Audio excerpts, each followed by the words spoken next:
بسم اللہ الرحمن الرحیم۔ السلام علیکم ساتھیو، میں ہوں محمد عارف لطیف۔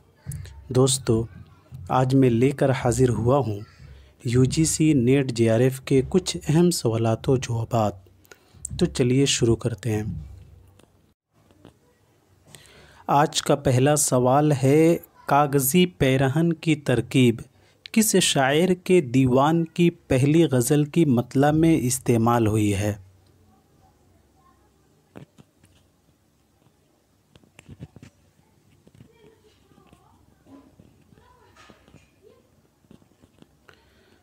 تو اس کا صحیح جواب ہو جائے گا مرزا غالب، ڈی والا اس کا صحیح جواب ہو جائے گا۔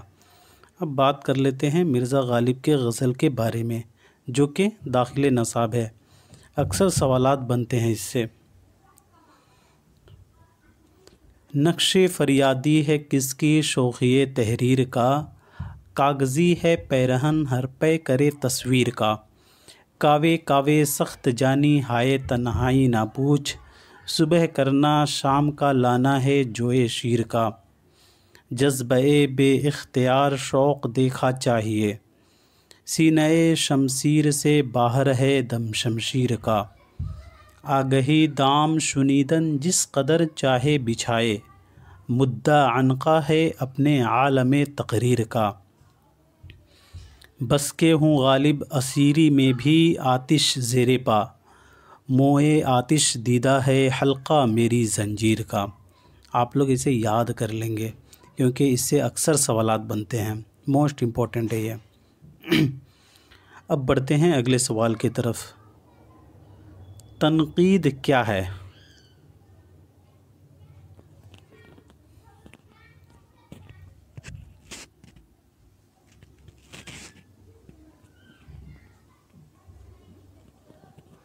تو اس کا صحیح جواب ہو جائے گا اے والا، محض تفہیم۔ تنقید محض تفہیم ہے۔ تنقید نقد سے ماخوذ ہے، جس کے لغوی معنی کھرے کھوٹے کی پہچان کی ہے۔ تنقید کا کام فن پاروں میں قدر و قیمت کا تعین کرنا ہے۔ تنقید کے لیے استدلال ضروری ہے۔ تنقید کے لیے کیا ضروری ہے؟ تو استدلال۔ تنقید نگار کو مالی سے تشبیہ دی جاتی ہے۔ تنقید نگار کو مالی سے تشبیہ دی جاتی ہے۔ تنقید کے ابتدائی نقوش تذکروں اور تقریروں میں ملتے ہیں۔ تنقید کے ابتدائی نقوش تذکروں اور تقریزوں میں ملتے ہیں۔ یہاں تقریر نہیں ہوگا، تقریز ہوگا۔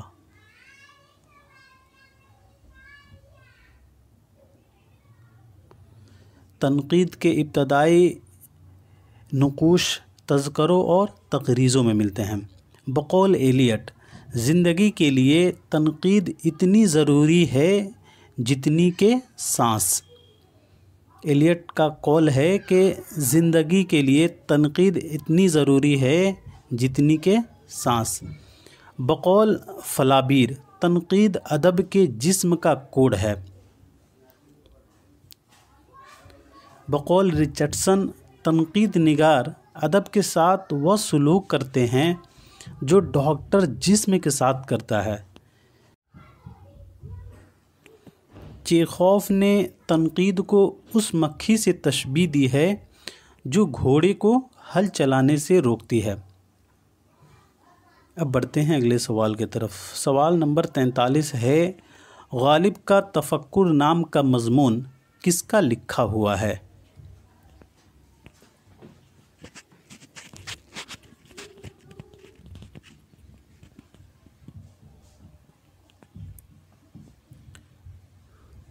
تو اس کا صحیح جواب ہو جائے گا سید احتشام حسین، سی والا اس کا صحیح جواب ہو جائے گا۔ اب بات کر لیتے ہیں احتشام حسین کے بارے میں۔ احتشام حسین کی پیدائش 1912 عیسوی کو اعظم گڑھ میں ہوا تھا اور وفات 1972 عیسوی کو الہ آباد میں۔ احتشام حسین نے امریکہ کا سفر راک فیلر فاؤنڈیشن کی دعوت پر کیا تھا۔ احتشام حسین کی تصانیف کے بارے میں بات کر لیتے ہیں۔ تنقیدی حاشیے، تنقیدی جائزے، تنقید اور عملی تنقید، ذوق، ادب اور شعور، تنقیدی نظریات، یہ 2 جلدوں پر مشتمل ہے۔ اعتبار نظر، ادب اور سماج، روایت اور بغاوت، عکس اور آئینے، اردو کی کہانی، اردو ساہتیہ کا اتہاس۔ ایک دفعہ اور ذکر کر لیتے ہیں تاکہ اچھے سے یاد ہو جائے۔ تنقیدی حاشیے، تنقیدی جائزے، تنقید اور عملی تنقید، ذوق، ادب اور شعور، تنقیدی نظریات جو کہ 2 جلدوں پر مشتمل ہے۔ اعتبار نظر، ادب اور سماج، روایت اور بغاوت، عکس اور آئینے، اردو کی کہانی، اردو ساہتیہ کا اتہاس۔ اردو ادب کی تنقیدی تاریخ، ویران سید احتشام حسین کا افسانوی مجموعہ ہے۔ ساحل اور سمندر یہ سفرنامہ ہے۔ ویران سید احتشام حسین کا افسانوی مجموعہ ہے اور ساحل اور سمندر یہ سید احتشام حسین کا سفرنامہ ہے۔ اب بڑھتے ہیں اگلے سوال کی طرف۔ ارسطو نے پوئٹکس میں سیفو کا ذکر کس ذیل میں کیا ہے؟ ارسطو نے پوئٹکس میں سیفو کا ذکر کس ذیل میں کیا ہے؟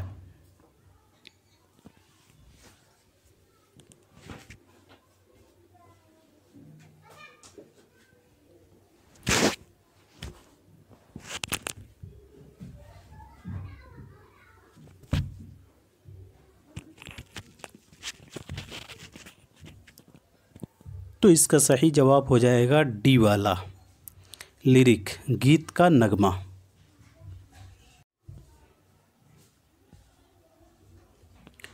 عزیز احمد نے ارسطو کی بوتیقہ کا اردو ترجمہ فن شاعری کے نام سے کیا تھا، جسے انجمن ترقی اردو نے 1941 عیسوی میں شائع کیا تھا۔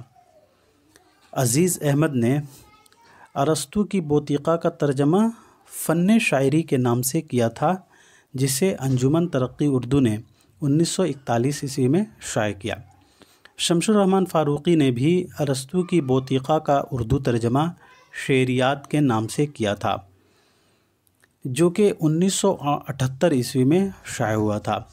عزیز احمد نے ارسطو کے بوتیقہ کا اردو ترجمہ فن شاعری کے نام سے کیا تھا اور یہ 1941 عیسوی میں شائع ہوا تھا۔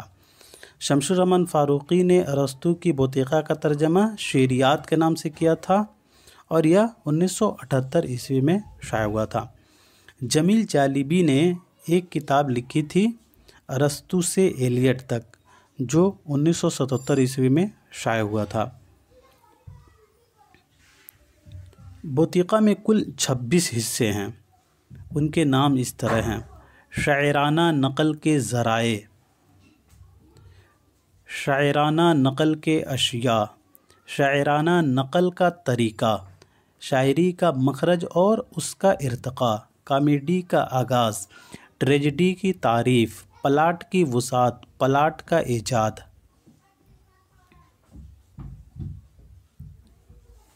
شاعرانہ صداقت اور تاریخ صداقت، سادے اور پیچیدہ پلاٹ، تنسیخ، انکشاف اور مصیبت، ٹریجڈی کے خاص حصے، یجک عمل، خوف اور ترس، ٹریجڈی کے کردار، انکشاف کے مختلف قسمیں۔ 17واں ٹریجڈی لکھنے والے شاعروں کے لیے کچھ اور اصول۔ 18واں ٹریجڈی لکھنے والے شاعروں کے لیے اور اصول: خیال اور بیان، زبان اور بیان اور طرز ادا، زبان اور بیان اور طرز ادا۔ ایپک شاعری، ایپک شاعری، 24واں ایپک شاعری، 25واں تنقیدی اعتراضات اور ان کے جواب، ایپک اور ٹریجڈی کا مقابلہ۔ اب بڑھتے ہیں اگلے سوال کی طرف۔ تفاعل نقد میں کس نے فنی اور ادبی اقدار پر خصوصاً زور دیا ہے؟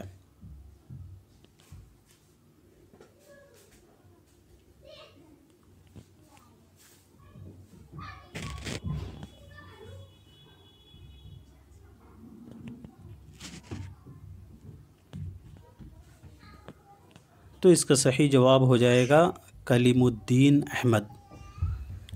اب اب بات کر لیتے ہیں آپشن میں دیے گئے ناموں کے بارے میں، ان کی پیدائش اور وفات، اور پھر بات کرتے ہیں کلیم الدین احمد کے بارے میں۔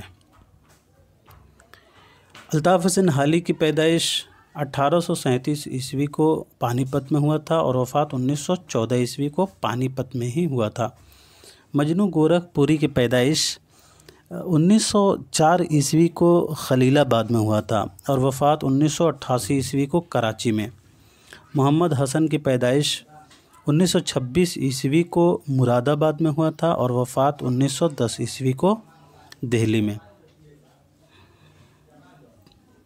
کلیم الدین احمد نے تفاعل نقد میں فنی و ادبی اقدار پر خصوصاً زور دیا ہے۔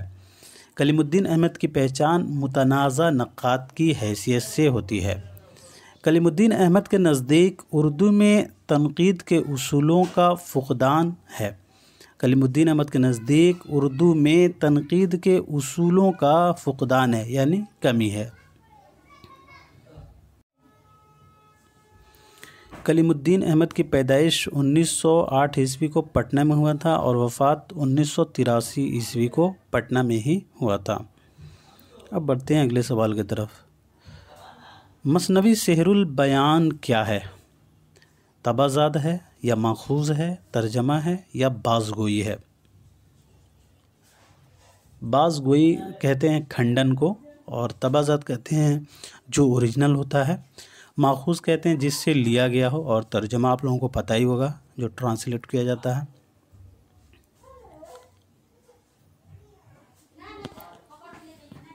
تو اس کا صحیح جواب اے والا ہو جائے گا، تبازاد۔ مثنوی سحر البیان تبازاد مثنوی ہے۔ اب بات کر لیتے ہیں مثنوی سحر البیان کے بارے میں۔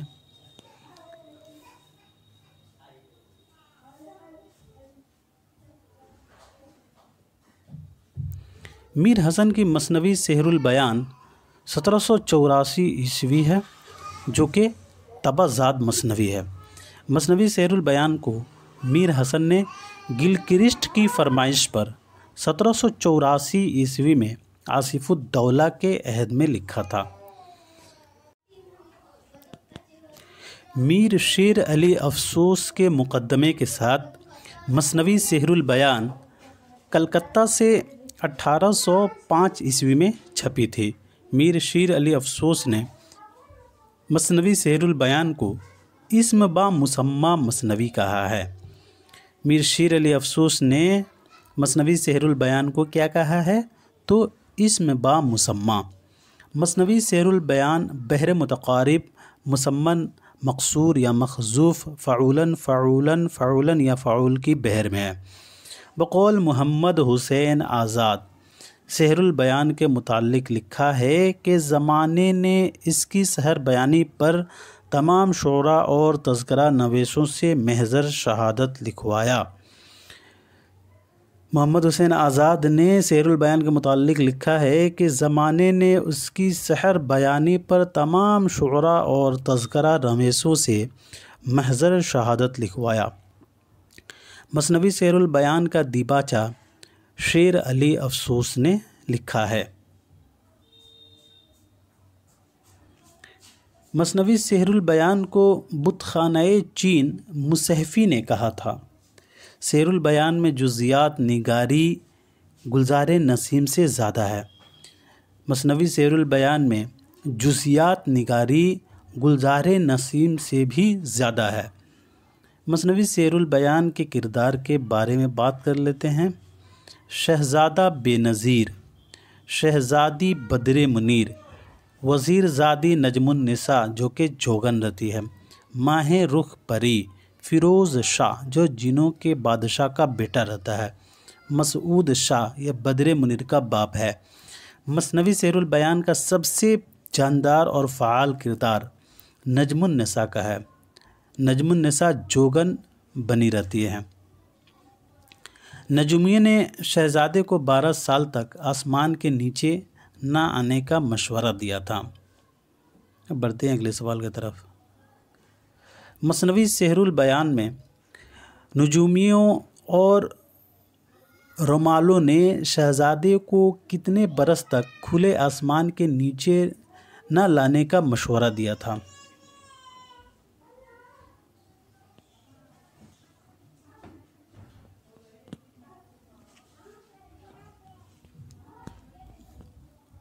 تو اس کا صحیح جواب ہو جائے گا 12، جو کہ ہم لوگوں نے ابھی ذکر کیا ہے۔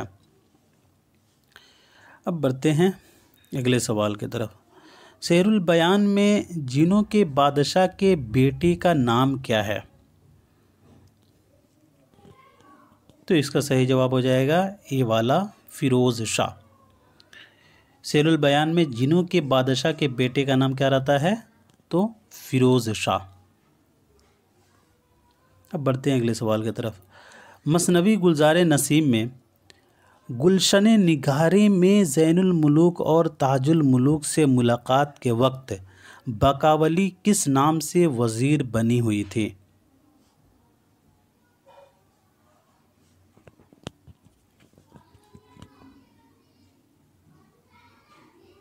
تو اس کا صحیح جواب ہو جائے گا بی والا، فرخ۔ گلزار نسیم کو پنڈت دیا شنکر نسیم نے 1839 عیسوی میں لکھا تھا اور رشید حسن خان نے گلزار نسیم کو مرتب کیا تھا۔ 1844 عیسوی میں مثنوی گلزار نسیم پہلی بار شائع ہوئی تھی۔ مثنوی گلزار نسیم کب شائع ہوئی تھی؟ تو 1844 عیسوی میں پہلی بار شائع ہوئی تھی۔ مثنوی گلزار نسیم کا اصل قصہ عزت اللہ بنگالی نے 1722 عیسوی میں باقاولی کے نام سے لکھا تھا، جو کہ فارسی نثر میں ہے۔ منشی نہال چند لاہوری نے 1803 عیسوی میں گلکرسٹ کی فرمائش پر اسے مذہب عشق کے نام سے اردو میں منتقل کر دیا تھا۔ پھر اسے دیا شنکر نسیم نے 1839 عیسوی میں اردو نظم کا لباس پہنا کر مثنوی گلزار نسیم کے روپ میں پیش کیا تھا۔ اس مثنوی میں آورد یعنی جنگ کا اندازہ پایا جاتا ہے۔ رشید احمد صدیقی نے گلزار نسیم کے بارے میں لکھا ہے، شعر و شاعری کے جن پہلوؤں کے اعتبار سے لکھنؤ بدنام ہے، گلزار نسیم نے انہی پہلوؤں سے لکھنؤ کا نام اونچا کیا ہے۔ زبان کو شاعری اور شاعری کو زبان بنا دینا کوئی آسان کام نہیں۔ احتشام حسین نے مثنوی گلزار نسیم کو شاعرانہ اور فنکارانہ تخلیق کا معجزہ کہا ہے۔ احتشام حسین نے کیا کہا ہے؟ تو احتشام حسین نے مثنوی گلزار نسیم کو شاعرانہ اور فنکارانہ تخلیق کا معجزہ کہا ہے۔ پنڈت دیا شنکر نسیم کی پیدائش 1811 عیسوی کو لکھنؤ میں ہوا تھا اور وفات 1845 عیسوی کو لکھنؤ میں ہی۔ پنڈت دیا شنکر نسیم نے امجد علی شاہ کے عہد میں ہوش سنبھالا تھا۔ ان کے استاد کا نام خواجہ حیدر علی آتش تھا۔ اب بڑھتے ہیں اگلے سوال کی طرف۔ آثار ابوالکلام کے مصنف کا نام کیا ہے؟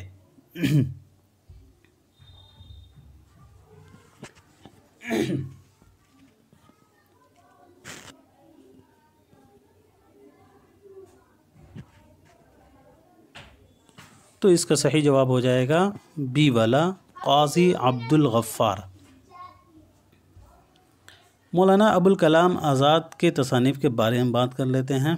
اعلان الحق 1903 مولانا ابوالکلام آزاد کی پہلی کتاب ہے۔ کاروان خیال یہ مولانا ابوالکلام آزاد کے خطوط کا مجموعہ ہے۔ غبار خاطر 1946 جو کہ داخل نصاب ہے۔ البیرونی اور جغرافیہ عالم اس کی سنہ اشاعت 2004 ہے۔ ہندوستان پر حملہ اور مسلمانوں کے فرائض، آزادی اسلام اور احرار اسلام، یہ دونوں کتاب جو ہے مذہبیات پر ہے۔ حیات سرمد اس کی سنہ اشاعت 1910 ہے۔ ولادت نبوی اس کی سنہ اشاعت 1985 ہے۔ میرا عقیدہ 1909۔ آزادی ہند، الدین و سیاست، افسانہ ہجر و وصال، آثار ابوالکلام قاضی عبد الغفور کی تصنیف ہے۔ ابوالکلام آزاد کا اصل نام محی الدین احمد اور تاریخی نام فیروز بخت تھا۔ ان کا لقب ابوالکلام تھا اور تخلص آزاد کرتے تھے۔ پیدائش 1888 عیسوی کو مکہ معظمہ میں ہوا تھا اور وفات 1958 عیسوی کو دہلی میں۔ ان کے والد کا نام خیر الدین تھا اور والدہ کا عالیہ بیگم۔ ابوالکلام آزاد کی بیوی کا نام زلیخا بیگم تھا۔ اب بڑھتے ہیں اگلے سوال کی طرف۔ ابوالکلام آزاد نے تذکرہ کس کے اصرار پر قلم بند کیا تھا؟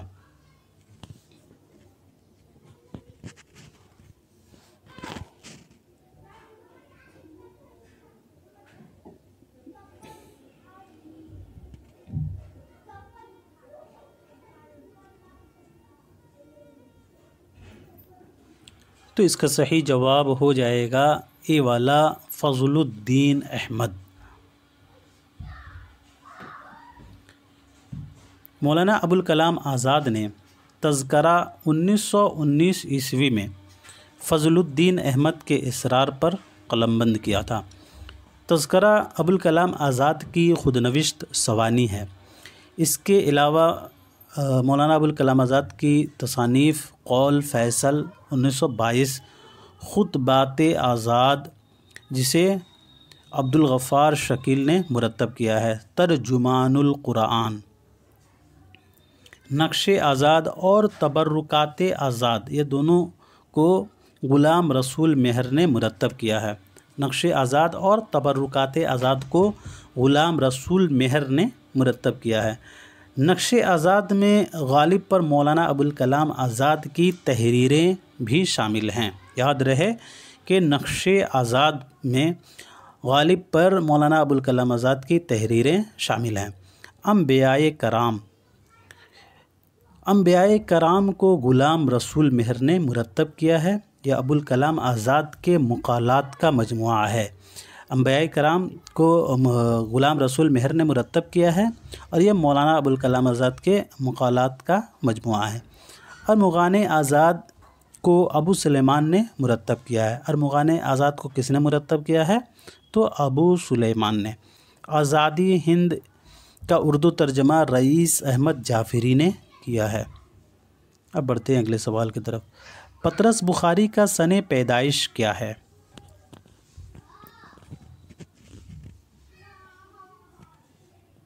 تو اس کا صحیح جواب ہو جائے گا 1898، بی والا اس کا صحیح جواب ہو جائے گا۔ اب بات کر لیتے ہیں پطرس بخاری کے بارے میں۔ ان کا اصل نام سید احمد شاہ بخاری تھا اور قلمی نام پطرس۔ پطرس بخاری کی پیدائش 1898 عیسوی کو پشاور میں ہوا تھا اور وفات 1958 عیسوی کو نیو یارک میں۔ ان کے والد کا نام سید اسد اللہ بخاری تھا۔ 1958 عیسوی میں مولانا ابوالکلام آزاد کی بھی وفات ہے۔ پطرس بخاری نے اعلیٰ تعلیم انگلستان کے کیمبرج یونیورسٹی میں حاصل کی تھی۔ پطرس بخاری کو اردو کا ٹامس گرے کہا جاتا ہے۔ پطرس بخاری کو کیا کہا جاتا ہے؟ تو اردو کا ٹامس گرے۔ پطرس بخاری نے سب سے کم مضامین لکھ کر مزاح نگاری میں اپنا بلند مقام بنایا۔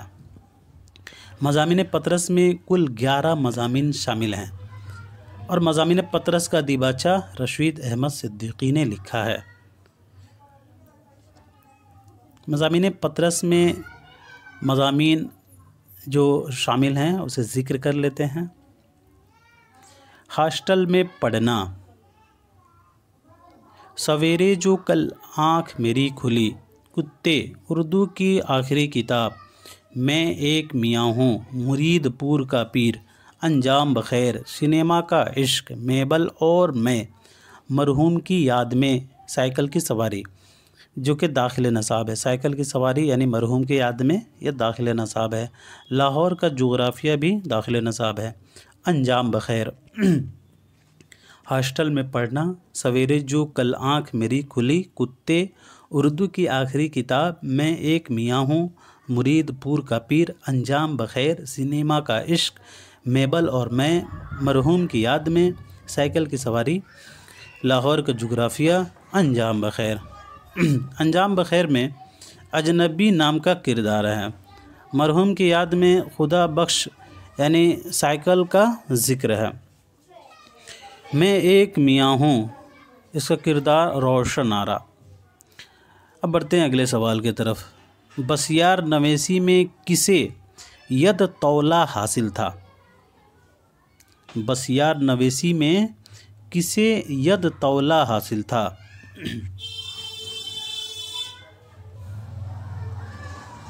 تو اس کا صحیح جواب ہو جائے گا ڈی والا، خواجہ حسن نظامی۔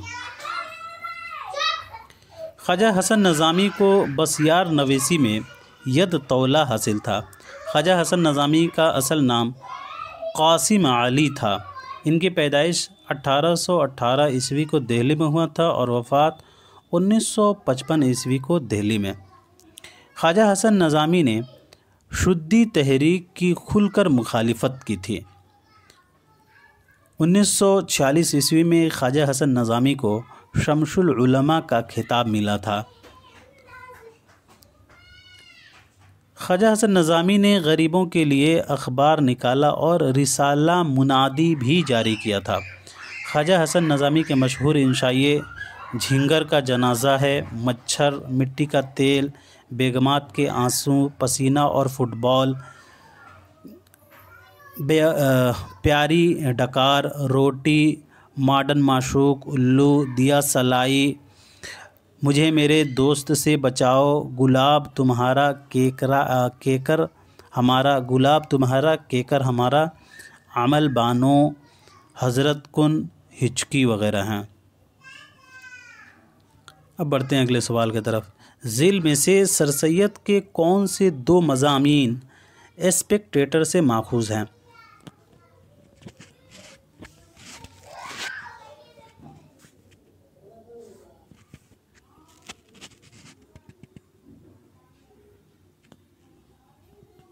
تو اس کا صحیح جواب ہو جائے گا بی والا، ریاکاری اور خوشامد۔ اب دیکھ لیتے ہیں مضامین سر سید کو۔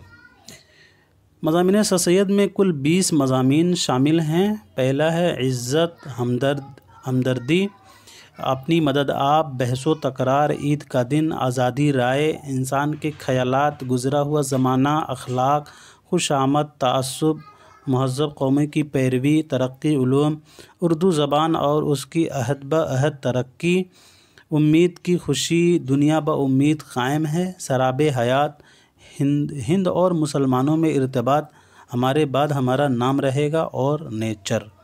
ایک مرتبہ اور ذکر کر لیتے ہیں۔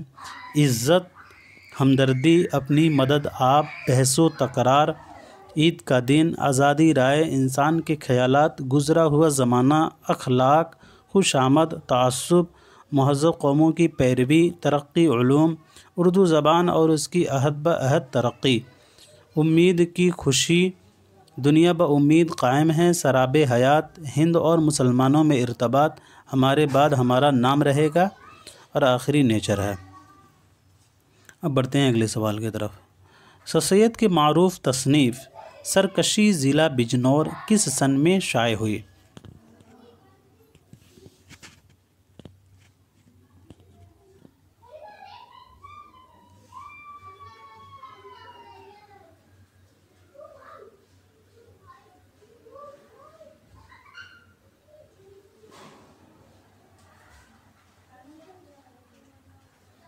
تو اس کا صحیح جواب ہو جائے گا 1858۔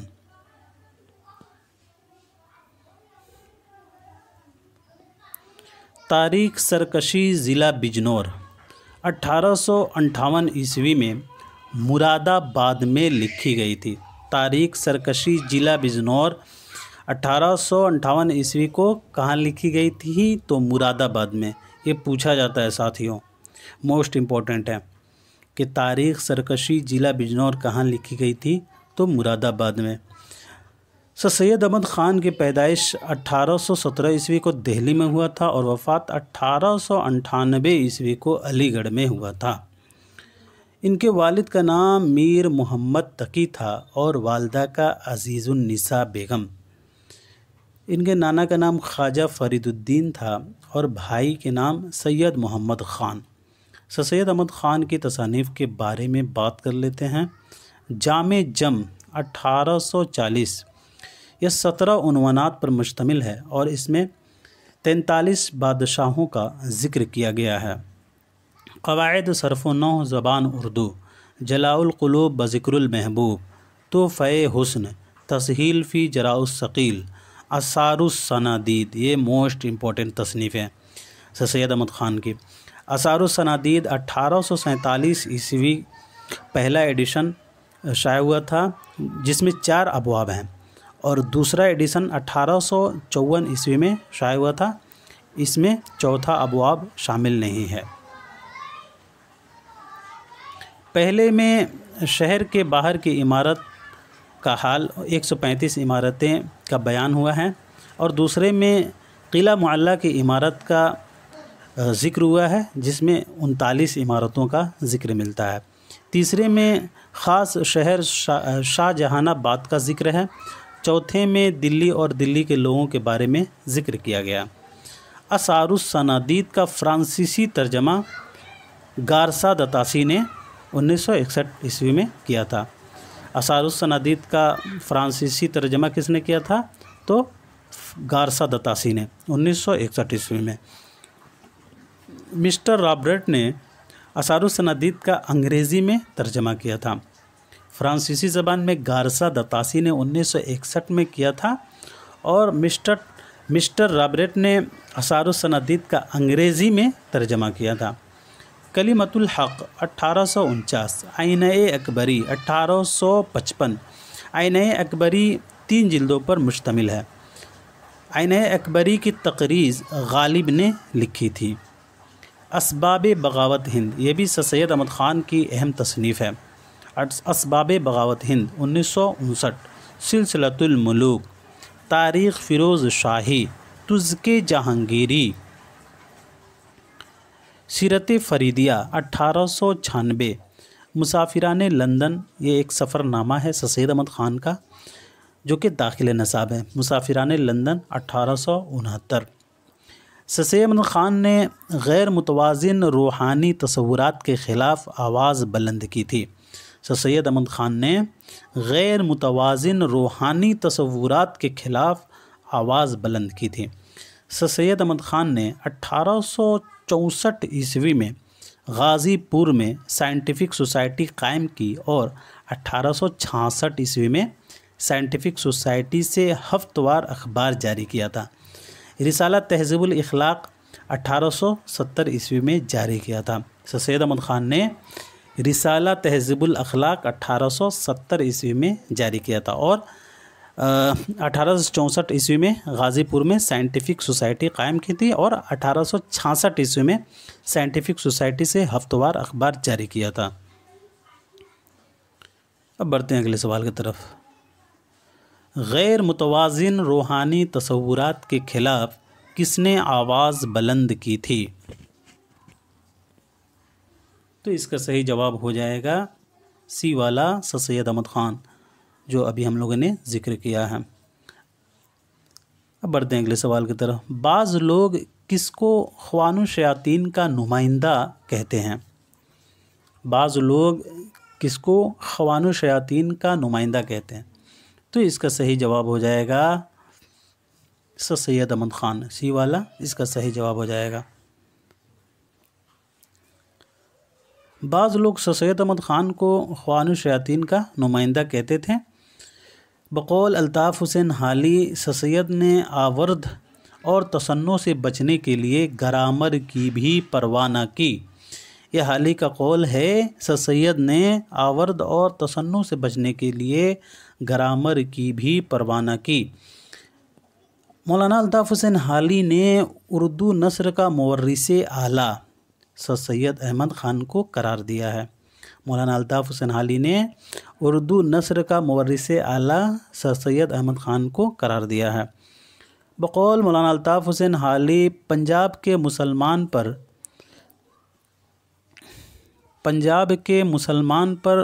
سر سید کے منادی پر